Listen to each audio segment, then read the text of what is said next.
Oke. Jari. Kalau dikotil menyirip dan menjari dan daunnya tuh cenderung melebar. Kalau monokotil itu daunnya cenderung panjang ya, sejajar dan melengkung. Lanjut ke bagian bunga. Tumbuhan itu ada yang berbunga dan ada yang tak berbunga. Nah, kalau tumbuhan mempunyai bunga, berarti tumbuhan tersebut merupakan tumbuhan yang sempurna. Karena bunga termasuk organ reproduksi tumbuhan. Jadi kalau tumbuhan itu ada bunga, berarti tumbuhannya itu tumbuhan yang sempurna. Kalau tumbuhan yang tidak sempurna itu, tumbuhannya tidak berbunga, karena tidak ada organ reproduksinya. Selanjutnya ada keping biji. Ada yang berkeping satu atau monokotil. Ada yang berkeping dua atau dikotil. Selanjutnya ada penggolongan hewan. Hewan ada 3 jenis apa aja? Herbivora, pemakan tumbuhan, Ya, karnivora, hewan pemakan daging, omnivora, hewan pemakan segalanya. Jadi herbivora pemakan tumbuhan, karnivora pemakan daging, omnivora pemakan segalanya. Lanjut ke habitat atau tempat hidup. Hewan, tumbuhan, dan juga manusia, makhluk hidup, itu hidup di darat, air, ada juga yang di darat dan juga di air. Untuk cara bernafas, itu ada yang bernafas dengan paru-paru, ada yang bernafas dengan insang, ada yang bernafas dengan kulit, dan ada yang bernafas dengan trakea. Lanjut ke penggolongan hewan berdasarkan cara berkembang biaknya. Ada 3. Secara ovipar, bertelur, vivipar, melahirkan atau beranak. Dan ketiga ada ovovivipar, beranak bertelur menjadi 3. Berkaki, bersirip, dan bersayap.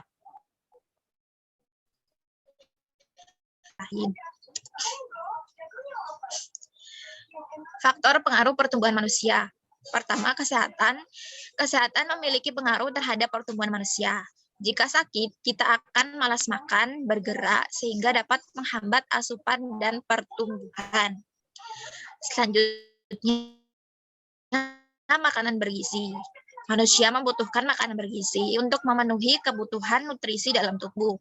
Selain kenyang, tubuh kita juga membutuhkan vitamin, protein, zat besi, karbohidrat, dan sebagainya yang dinamakan dengan makanan bergizi. Lalu ada olahraga. Dengan olahraga, maka tubuh kita akan mendapatkan kekuatan secara fisik ataupun jantung kita menjadi lebih sehat. Selain itu, olahraga juga dapat memperlancar aliran darah. Istirahat juga energi kembali pada kemudian waktu. Lanjut ke materi sistem rangka. Fungsi rangka manusia. Yang pertama, menopang dan membentuk tubuh. Salah satu peran utama tulang adalah untuk memberikan bentuk tubuh dan menopang tubuh agar manusia dapat berdiri dan duduk. Selanjutnya, menunjang pergerakan. Tulang bersama dengan otot berperan dalam menunjang pergerakan tubuh, sehingga manusia dapat beraktivitas sehari-hari. Selanjutnya, untuk memproduksi sel darah. Sumsum tulang belakang itu merupakan bagian tulang yang berfungsi untuk menghasilkan sel-sel darah, terutama sel darah merah. Yang terakhir, untuk menyimpan mineral. Sistem rangka manusia menyimpan 2 mineral penting, yaitu kalsium dan fosfor. Hal tersebut dibutuhkan untuk sel berfungsi dengan baik. Jadi rangka ini termasuk alat gerak pasif. Ya. Selanjutnya, bagaimana cara merawat rangka tubuh manusia? Yaitu dengan makan banyak sayur-sayuran, melakukan strength atau olahraga otot, mengkonsumsi makanan yang mengandung protein, mengkonsumsi makanan yang mengandung kalsium tinggi, berjemur di pagi hari agar mendapatkan vitamin D. Lalu berdiri dan duduk dengan postur yang baik, mengangkat beban sesuai kemampuan, tidak merokok, dan tidak mengkonsumsi alkohol.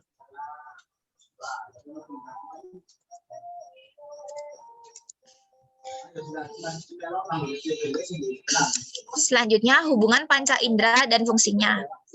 Pada tubuh manusia memiliki alat indera dengan berbagai fungsi atau kegunaan. Alat indera disebut juga dengan panca indera. Karena alat indera manusia terdiri dari 5. Yang pertama, indera penglihatan atau mata, indera pendengar atau telinga, indera pembau atau hidung, indera pengecap atau lidah, dan indera peraba atau kulit.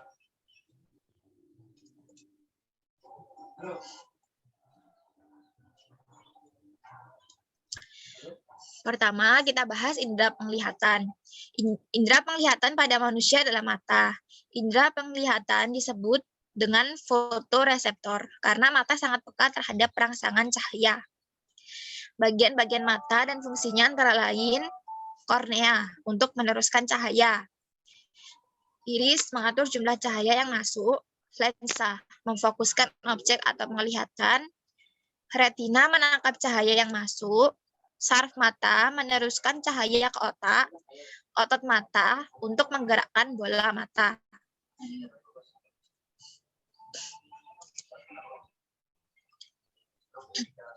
Selanjutnya, indera pendengar. Indera pendengar manusia adalah telinga, berfungsi untuk pendengaran dan fungsi keseimbangan. Ada 3 bagian, telinga luar, dalam, tengah. Telinga luar terdapat daun telinga dan saluran telinga luar. Daun telinga fungsinya untuk menerima dan mengumpulkan suara yang masuk, sedangkan saluran telinga berfungsi menghasilkan minyak serumen.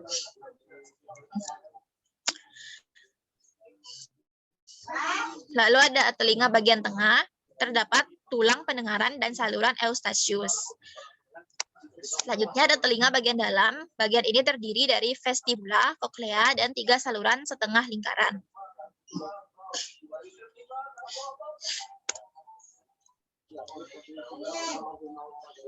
Indera peraba, yaitu kulit. Kulit dapat merasakan berbagai gesekan dan dapat digunakan untuk meraba. Fungsi kulit, tempat mengeluarkan keringat, penimbun lemak, pengatur suhu tubuh, tempat terbentuknya vitamin D.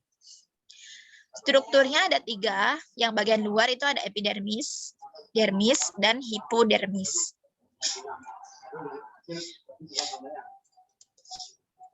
Selanjutnya, indera pencium atau hidung. Fungsi hidung adalah alat pernafasan, mencium bau, dan menyaring udara. Struktur hidung, ada rongga bagian dalam dan ada rongga bagian atas.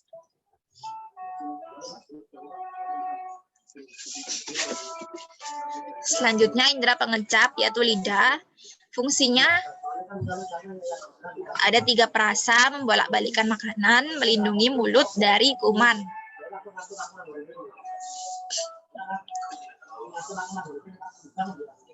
Lanjut ke akar dan fungsinya. Akar merupakan salah satu organ penting pada tumbuhan yang memiliki berbagai fungsi dan struktur. Akar tumbuhan dibentuk dari beberapa jaringan yang berbeda. Umumnya, akar berkembang di bawah permukaan tanah. Namun ada juga pada beberapa tumbuhan yang akarnya tumbuh di udara. Jadi, akar itu fungsinya untuk menyerap zat hara, menyerap mineral dan juga zat-zat dari dalam tanah, terutama air. Dan juga seringkali akar itu pada permukaan tanah. Ada juga pada beberapa tumbuhan akarnya itu digunakan untuk cadangan makanan.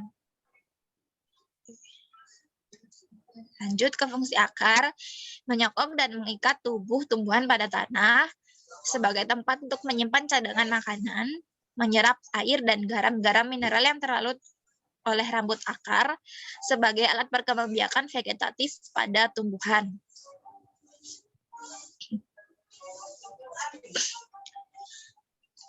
Struktur akar. Struktur akar terbagi menjadi 2, yaitu struktur dalam akar atau anatomi dan struktur luar akar atau morfologi. Berikut adalah penjelasan struktur dan bagian akar tumbuhan. Ada struktur dalam akar, terdiri dari epidermis, endodermis, korteks, dan stele. Lalu ada struktur luar akar, leher akar, batang akar, cabang akar, serabut akar, rambut akar, dan tudung akar. Oke, lanjut ke pembahasan soal. Nomor 1, perhatikan pernyataan berikut ini. 1, menutupnya daun putri malu bila disentuh. 2, bertambah besarnya batang jambu biji. 3, berbuahnya tanaman mangga. Ciri makhluk hidup yang dilakukan oleh tanaman ini secara berurutan adalah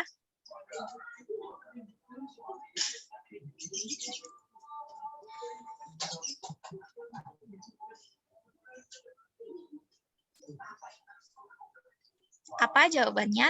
A. A. Kita bahas satu-satu ya. Menutupnya daun putri malu bila disentuh, itu termasuk ciri makhluk hidup yang peka terhadap Rangsangan. Selanjutnya, bertambahnya besar batang jambu biji, itu ciri makhluk hidup Tumbuh. ya tumbuh. Karena kan bertambah besar. Selanjutnya ada berbuahnya pada tanaman mangga. Berkembang biak. Nah, karena kan tumbuh bunga. Tumbuh bunga, tumbuh buah, itu termasuk contoh tanaman itu sedang mengalami perkembangan. Oke. Jadi jawabannya peka terhadap rangsangan, tumbuh, dan berkembang biak. Selanjutnya, berikut yang merupakan adaptasi tanaman gurun terhadap lingkungan hidupnya adalah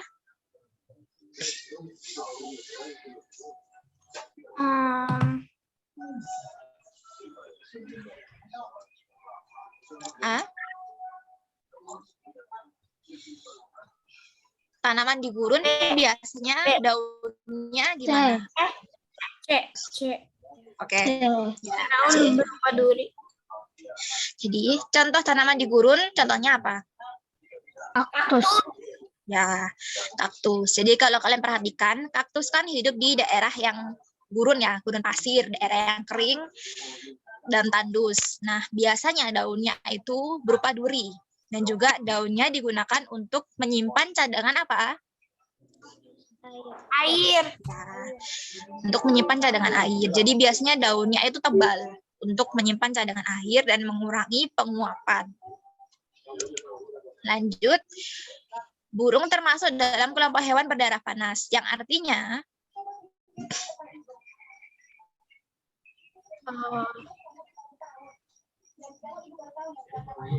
D.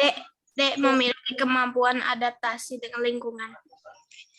coba kalian perhatikan kelompok hewan berdarah panas. Maksudnya apa? B. Suhu tubuhnya lebih tinggi dari suhu lingkungan. Oke. Jadi hewan berdarah panas itu apa? Ada yang tahu? Elang. Ya, oke. Ya, jadi maksudnya kenapa kok burung itu termasuk kelompok hewan berdarah panas? Karena burung itu suhu tubuhnya tetap, walaupun suhu lingkungannya itu sering berubah-ubah, jadi dapat cepat beradaptasi. Lanjut, menstruasi pada seorang perempuan menandakan Berfungsi alat reproduksi. B. Oke. Ya. Jadi ketika seorang perempuan mengalami menstruasi, berarti kan menandakan bahwa alat reproduksinya tuh sudah mulai berfungsi. Lanjut, berikut yang bukan merupakan ciri-ciri pertumbuhan adalah Bertambah ringan. Bertambah ringan. ya, bertambah ringan. Selanjutnya, salah satu ciri pubertas yang dialami oleh remaja dengan jenis kelamin laki-laki adalah Tumbuh jakun di leher. Oke. Ya, tumbuh jakun di leher. Selanjutnya, kegiatan yang menunjukkan perubahan wujud mengkristal adalah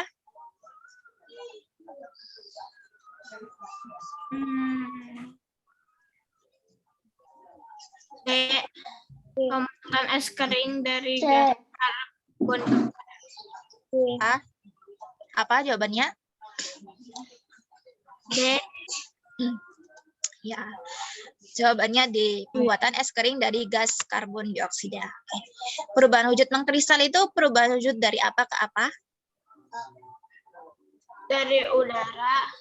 Gas. Dari gas ke Gas ke padat. ya, gas ke padat. Oke. Terus yang C, kapur barus yang dibiarkan di udara terbuka akan mengecil dan habis. Contoh perubahan wujud. Menyublim.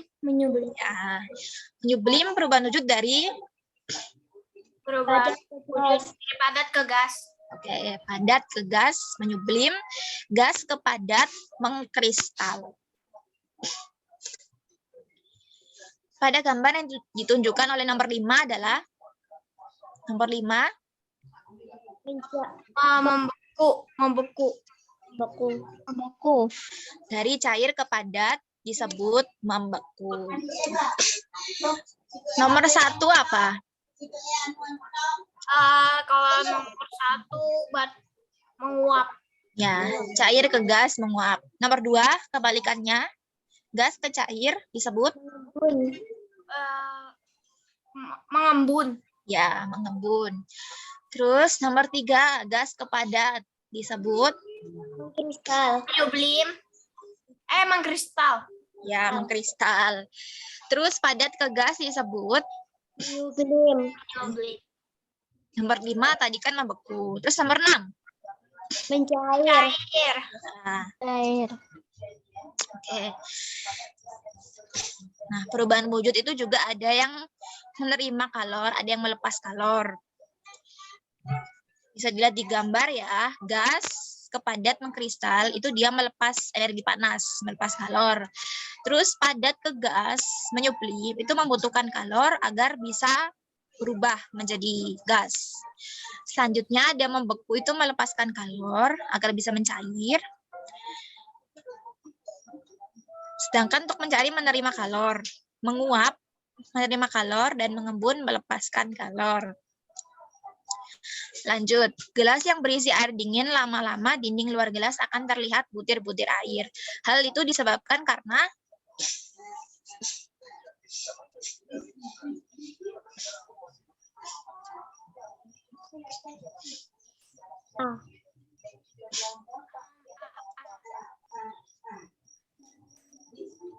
apa jawabannya? C. Gelas berisi air dingin lama-lama C. dinding luar gelas akan terlihat butir-butir air. Ya, C. Jadi kan gelasnya itu mengalami pengembunan ya. Yang awalnya kan gelasnya itu diisi es atau air dingin. Air dingin kan suhunya dingin, sehingga lama-kelamaan menyebabkan gelasnya itu juga suhunya menjadi apa? Turun atau naik? Turun. Ya. Jadi karena ada es, itu lama-kelamaan menyebabkan suhunya turun, gelasnya juga ikut turun suhunya. Jadi udara yang ada di sekitar gelas itu lama-kelamaan akan berubah menjadi uap air, dan karena suhunya dingin, uapnya berubah menjadi embun yang ada di sekitar gelas. Oke. Tadi embun perubahan wujud dari apa ke apa? Pengembunan? Gas menjadi cair. Ya. Gas menjadi cair. Lanjut. Udara yang dipompakan ke dalam ban akan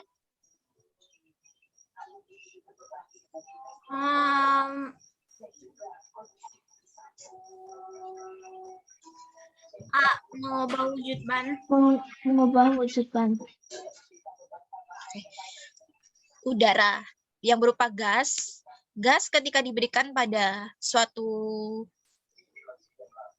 tempat, itu sifatnya gimana gas? Mengubah wujud ban. Mengubah wujud. Kenapa kok bisa mengubah wujud? Wujudnya berubah. Oh, yang D. Bentuk bagian dalam ban. Sifat benda gas itu apa? Volumenya berubah-ubah. Oke. Terus bentuknya gimana? Menyerupai wadahnya. Oke, ya. Oke, jadi jawabannya D. Benda gas itu kan bentuknya itu sama seperti cair ya, jadi mengikuti wadahnya. Jadi bentuknya menyerupai bentuk bagian dalam ban. Oke, ini perbedaannya. Sifat zat padat, bentuknya tetap, volumenya tetap, tidak dapat dimanfaatkan. Umumnya mempunyai massa jenis besar dan tidak mengalir. Untuk zat cair, bentuknya mengikuti wadahnya, volumenya tetap, terus sulit untuk dimanfaatkan, mempunyai massa jenis sedang dan dapat mengalir. Sedangkan untuk zat gas itu mengikuti bentuk wadahnya. Jadi ketika gas itu diberikan pada suatu tempat, ya pasti bentuknya mengikuti wadahnya. Terus volumenya tergantung pada tempatnya, mudah dimanfaatkan, massa jenisnya sangat kecil dan dapat mengalir.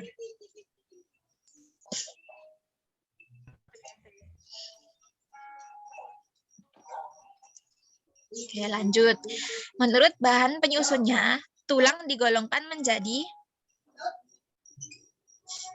Tulang rawan dan tulang keras. Oke. Ya, kalau menurut bahan penyusunnya, ada yang namanya rawan, tulang rawan, ada yang tulangnya keras. Ya. Oke, bisa dilihat di gambar. Itu tulang dibagi menjadi 4. Tulang pipa, tulang pipi, tulang pendek, dan tulang tidak beraturan. Nah, kalau berdasarkan bahan penyusunnya, itu ada tulang rawan dan ada tulang keras. Jadi tulang rawan seperti di daun telinga dan hidung, itu tulang rawan. Selebihnya tulang keras.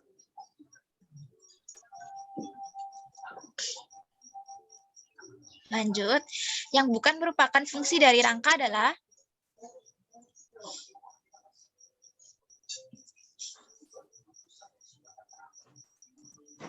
Membentuk otot. A.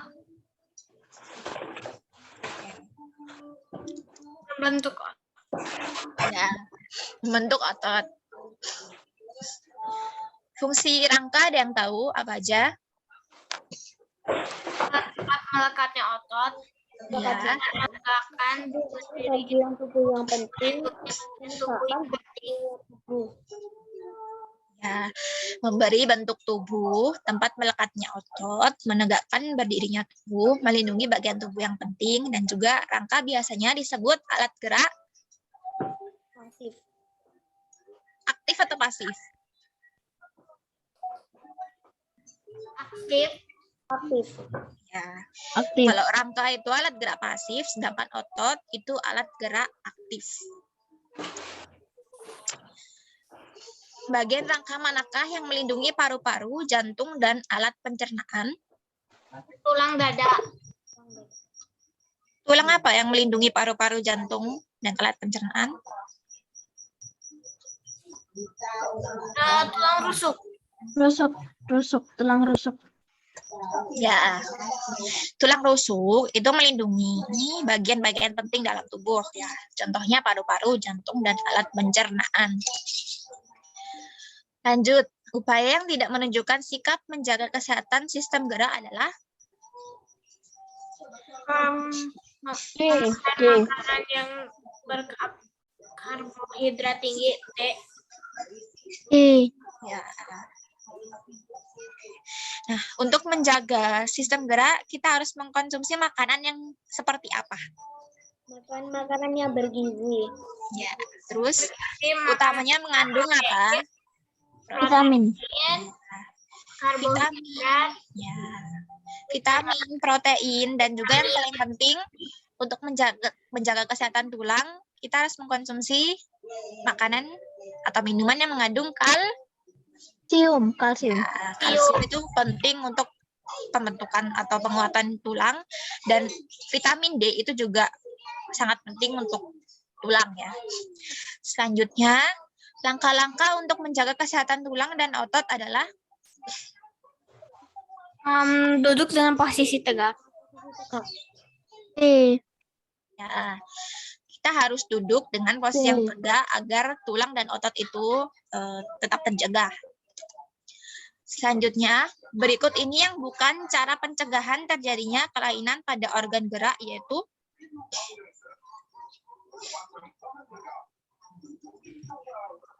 D. D. D. ya. Lanjut, berikut ini yang bukan fungsi dari kulit manusia adalah Tempat menyimpan kelebihan vitamin. E. Oke. D. D, B. D. Jadi B. jawabannya B, tempat penyimpan kelebihan vitamin. Oke. Jadi fungsi kulit apa aja? Pelindung tubuh, pengatur suhu tubuh, tempat menyimpan kelebihan lemak. Oke. Dan juga kulit selain sebagai alat indera, biasanya juga sebagai apa? Sistem ekskresi yang mengeluarkan. Kulit mengeluarkan apa? Keringat. Ya. Jadi kulit itu alat indera dan juga sistem ekskresi pada tubuh yang mengeluarkan keringat. Selanjutnya, dalam hidung, zat kimia yang terdapat dalam udara akan larut dalam Selaput lendir. Oke. Zat kimia yang terdapat dalam udara akan larut dalam selaput lendir. Lanjut, hidung memiliki beberapa fungsi kecuali Sebagai alat perasa Perasa makanan. Sebagai alat perasa makanan. ya. Alat perasa makanan apa tadi? lidah. Lidah. Lanjut, perhatikan gambar akar tumbuhan berikut. Dilihat dari ciri yang dimiliki, tumbuhan tersebut dikelompokkan ke dalam tumbuhan Dikotil karena mempunyai akar tunggang. D. Oke. D. Ya. Dikotil. Jadi gambar tersebut itu akarnya apa? Termasuk akar Akar tunggang. tunggang. Nah, akar tunggang termasuk ke dalam jenis tumbuhan dikotil. Sedangkan untuk monokotil akarnya Serabut. Serabut. oke, serabut. Oke. Lanjut, jaringan yang berfungsi mengangkut air dan garam mineral dari akar ke daun adalah C. Silem. D. Film. ya, silem itu adalah jaringan yang berfungsi mengangkut air dan garam mineral dari akar ke daun. Kalau phloem itu apa?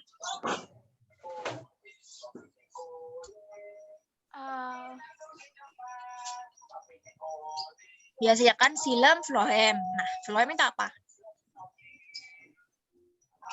Dari batang ke daun. Batang ke daun. Oke, jadi phloem itu jaringan yang berfungsi mengangkut apa? Hasil fotosintesis. Ya, zat-zat makanan hasil dari fotosintesis dari daun ke Dari daun menuju ke bagian-bagian tumbuhan lain. ya, dari daun menuju ke seluruh tumbuhan. Oke. Nah, kalau jaringan palisade itu jaringan apa? Ada yang tahu?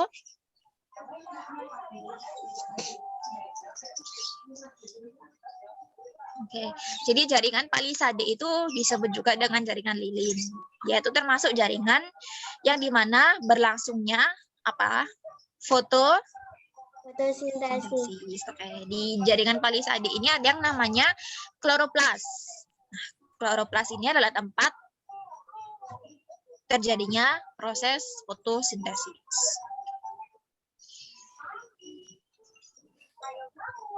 Kalau jaringan parenkim,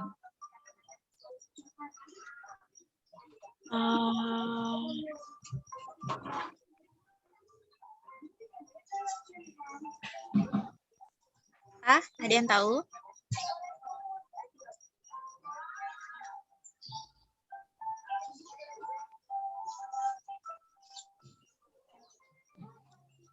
Jaringan parenkim Pembuat zat makanan. membuat zat makanan. Menyimpan air. Cadangan makanan. Ya, termasuk zat pengangkut.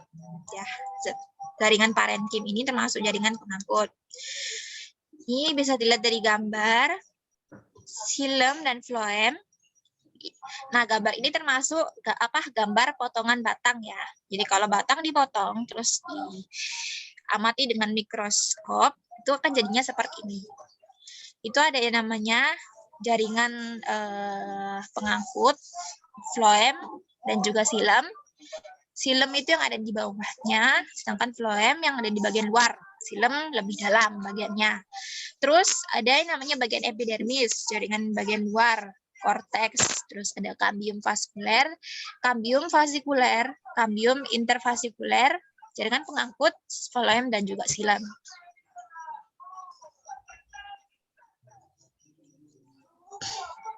Lanjut. Ketika kegiatan Jumat bersih di sekolah, Zaki mencabut tumbuhan di halaman sekolah dengan ciri-ciri sebagai berikut. Akar tunggang, tulang daun menyirip, mahkota berjumlah 4. Berdasarkan ciri-ciri tersebut, tanaman yang dicabut Zaki termasuk tumbuhan Dikotil. Dikotil. Kenapa kok dikotil? Karena memiliki Karena tunggang memiliki akar tunggang, tulang daun menyirip. Oke. Ya, dikotil. Terus kalau monokotil gimana ciri-cirinya? Akarnya, serabut. Akarnya serabut. Serabut. tulang daunnya Sejajar. ya, Sejajar. sejajar. Terus mahkotanya kelipatan berapa? 5.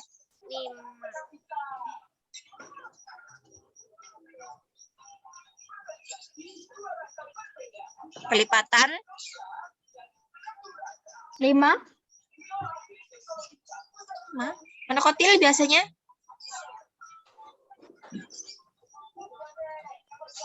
3. ya, kelipatan 3.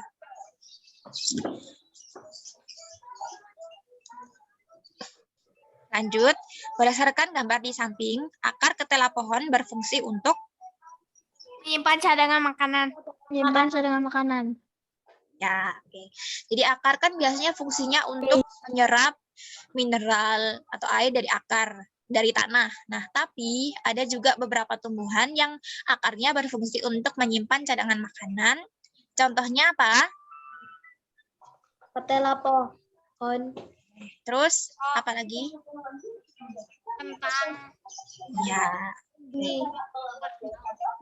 singkong. Ya, oke, lanjut. Daun juga. Ya, berikut ini adalah organ-organ penyusun sistem pernapasan pada manusia. Bronkiolus, alveolus, bronkus, laring, rongga hidung. Urutan masuknya udara pernafasan yang benar adalah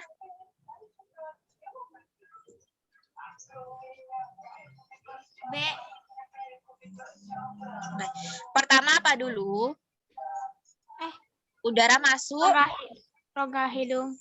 terus Laring, bronkus, terus alveolus, terus bronkiolus. apa? Yang benar? Oh, rongga hidung, laring, Terus? bronkiolus, alveolus. Ya. Oke.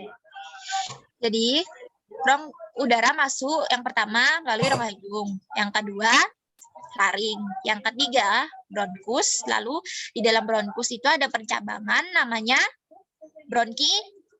Bronkiolus. Lalu setelah melewati bronkiolus, yang terakhir yaitu apa? Alveolus. Nah, atau disebut juga bagian dari paru-paru. Gelembung-gelembung halus dinamakan dengan alveolus. Oke. Bisa dilihat dari gambar ya, udara masuk. Yang pertama melalui rongga hidung. Terus ada faring, laring. Di dalam bagian laring itu terdapat epiglotis. Nah, epiglotis ini merupakan sekat yang yang memisahkan jalur makanan dan juga jalur apa? Udara. Oke, jadi kan yang masuk melalui hidung kan tidak hanya melalui mulut ya, itu ada makanan, melalui hidung ada udara. Jadi dipisah dengan epiglotis. Lalu udara masuk ke, lanjut ke apa? Trakea. Trakea. Terus bronkus. Lanjut ke bronkus. Nah, di dalam bronkus ada banyak percabangan ya, bisa kalian lihat ada percabangan. Percabangannya itu dinamakan Bronchiolus. ya. Nah, setelah bronchiolus lanjut ke paru-paru. Nah, di dalam paru-paru ini ada yang namanya alveolus atau gelembung-gelembung halus. Bisa dilihat dari gambar, bentuknya alveolus seperti itu.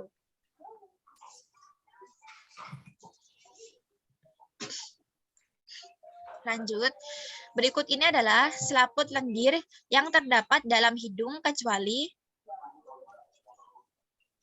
Mengatur jalannya makanan. D. D. E. ya, oke. Jadi fungsi hidung, fungsi selaput lendir apa? Mengatur Mengatur kelembapan. kelembapan udara. Menangkap benda asing yang masuk. Yang masuk. Menghangatkan udara yang masuk ke paru-paru. Oke. Jadi selaput lendir dalam hidung itu fungsinya mengatur kelembapan udara, menghangatkan udara yang masuk ke paru-paru, terus menangkap benda asing yang masuk. Nah, ada juga bagian hidung yang namanya rambut. Ya, itu fungsinya untuk apa? Menyaring Kotoran. Kotoran. nyaring udara yang masuk. Tuh. Nah, sedangkan untuk mengatur jalannya makanan itu apa? Tadi namanya katup.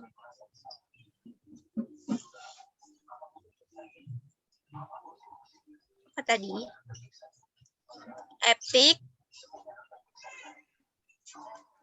Epiglotis. Ya. Jadi epiglotis itu katup yang memisahkan jalur makanan dan jalur udara masuk ke dalam tubuh. Selanjutnya, selaput atau lapisan yang membungkus paru-paru dinamakan Pleura. C. ya, pleura, selaput atau lapisan yang membungkus paru-paru.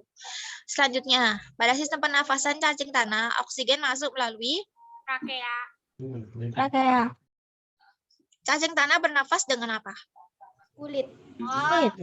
Oh ya, kulit. Kulit. Berarti oksigennya masuk melalui Kulit. Kulit. Nah, cacing tanah bernafas dengan kulit. Kan berarti kan bernafas, mengambil oksigen, mengeluarkan karbon dioksida. Nah, oksigennya masuk melalui alat pernafasannya yaitu kulit. Alat pernafasan pada ikan yang ada di gambar tersebut D. adalah Insang. Insang. B. bisa dilihat dari gambar ya. Alat pernafasan pada ikan yaitu insang. Selanjutnya, pilihlah pernyataan berikut yang benar terkait pernafasan hewan. B. Ular bernafas dengan paru-paru. B. Pernyataan yang benar. Jadi hewan ini bernafas dengan ini.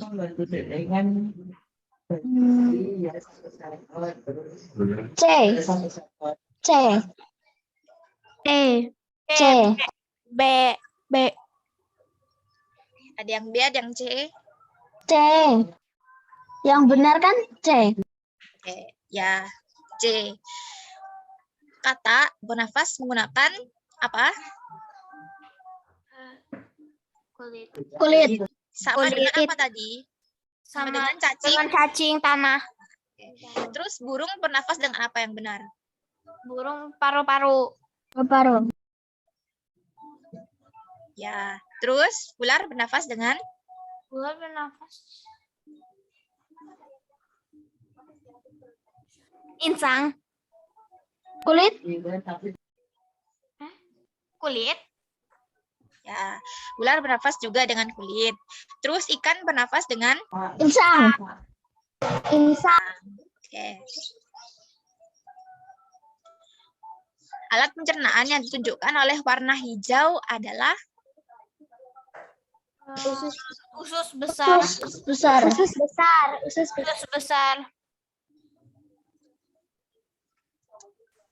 Ya. Jadi bisa kalian lihat dari gambar ya. Sistem pencernaan manusia dimulai dari apa?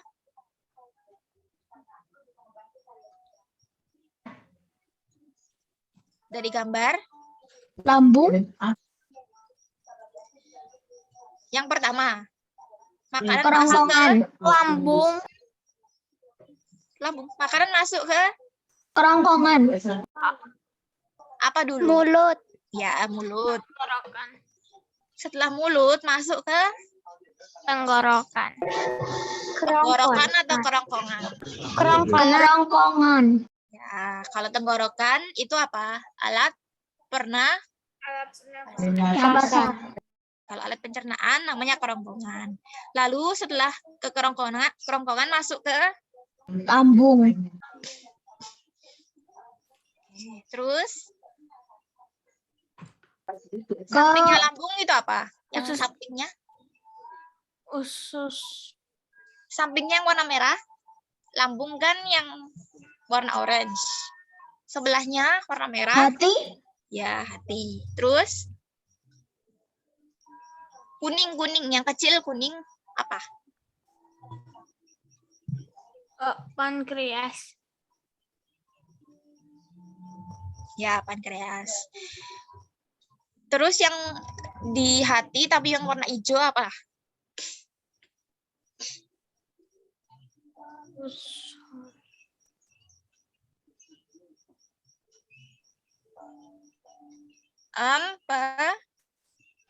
Empedu.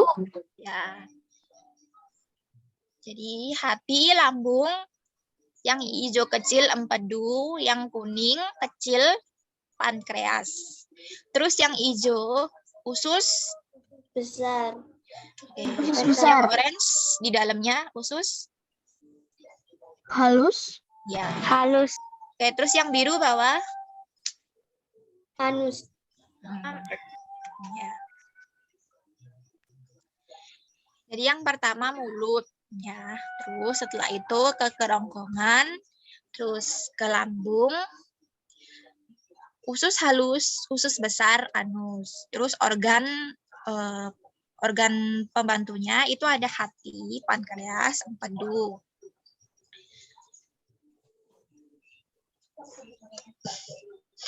Lanjut, gerak yang dilakukan kerongkongan sehingga makanan masuk ke dalam lambung disebut C. Peristaltik. Peristaltik. gerak peristaltik. Jadi gerak peristaltik itu gerak apa?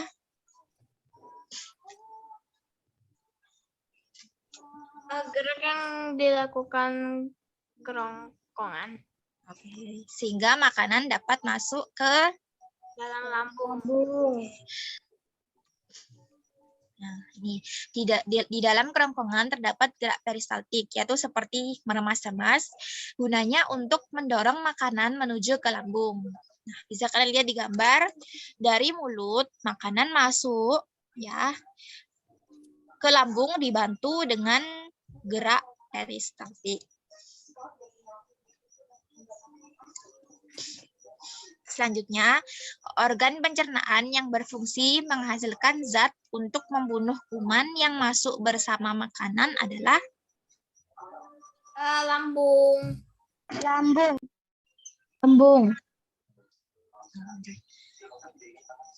Kenapa kok lambung? Di dalam lambung ada apa yang dapat membunuh kuman?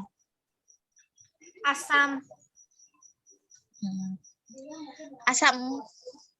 Oke. Jadi jawabannya lambung ya.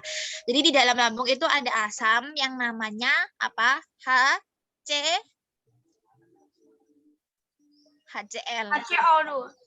HCl, asam klorida. HCl. Nah, HCl ini sifatnya asam yang kuat ya. Jadi kalau misalnya ada kuman atau bakteri yang masuk ke lambung itu akan cepat dibunuh karena sifat asamnya itu dapat membunuh bakteri, kuman, sehingga makanan yang masuk di lambung kuman-kumannya akan mati di lambung. Selanjutnya, perhatikan gambar sistem pencernaan manusia. Proses yang terjadi pada alat pencernaan berhuruf X ialah penguraian, Protein Itu menjadi organ apa? peptid. Oke. Organ apa? Protein menjadi Protein menjadi peptid. X organ apa? Lambung. Lambung. Ya. Jadi lambung itu menguraikan protein menjadi pepton.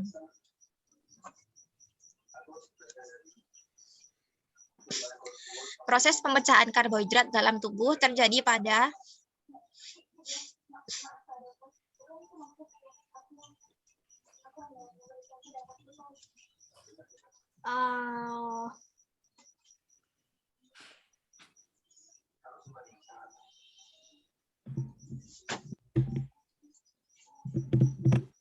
apa? Pemecahan karbohidrat. C. Usus halus dan usus besar. C. Halus. Apa jawabannya? C. Usus halus dan usus besar. Jadi jawabannya D. Mulut dan usus halus. Di mulut itu juga terjadi pemecahan karbohidrat ya, yang dibantu dengan enzim. Nah, di usus halus juga, ya, usus halus juga terjadi proses pemecahan karbohidrat. Oke, selesai. Terima kasih, Miss. Oke, apa ada yang ditanyakan? Sudah jelas? Jelas, Miss. Oke.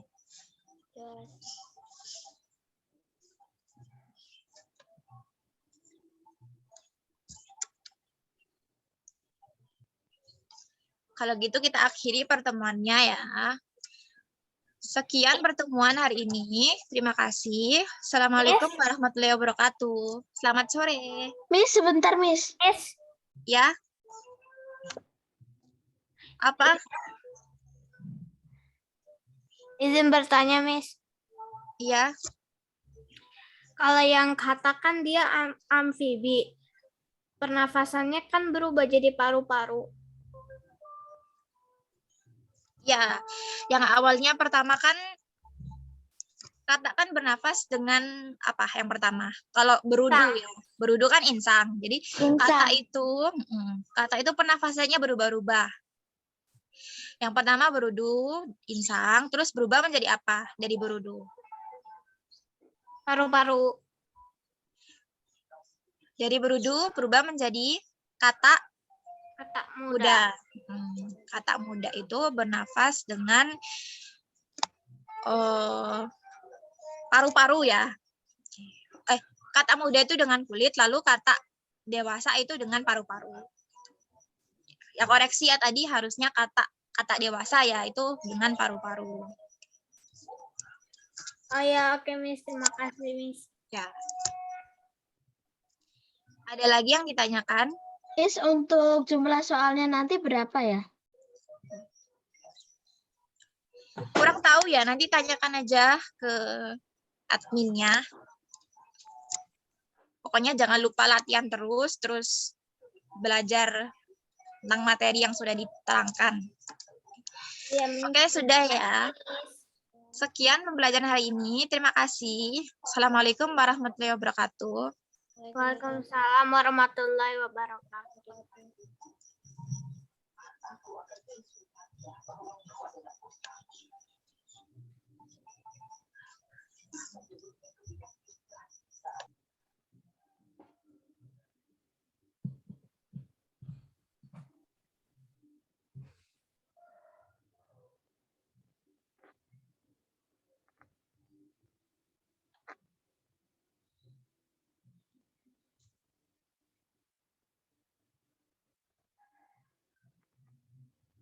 Dadah, Miss.